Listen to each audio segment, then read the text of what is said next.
problème de terrorisme aujourd'hui, les musulmans sont pas des imbéciles non plus. C'est-à-dire on leur mène une guerre chez eux.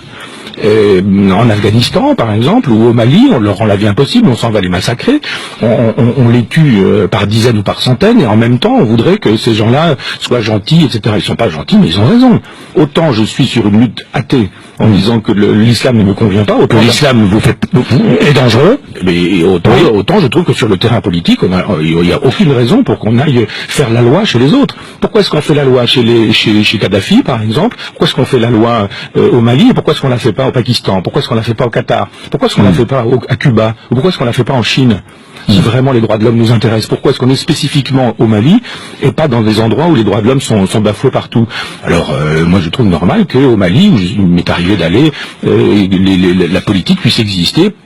Parce que nous défendons d'autres valeurs que les valeurs défendues par les djihadistes du Sahara. Oui, mais ils sont chez eux. Et on va pas faire la loi chez les musulmans, enfin dans les pays musulmans, que les musulmans fassent leur loi. Pourquoi est-ce qu'on n'intervient pas en Israël? Pourquoi il faut arrêter de vouloir faire la politique coloniale qui est la nôtre dans des pays sous prétexte que ce soit les droits de l'homme qui nous animeraient. Ce sont pas les droits de l'homme qui animent Hollande.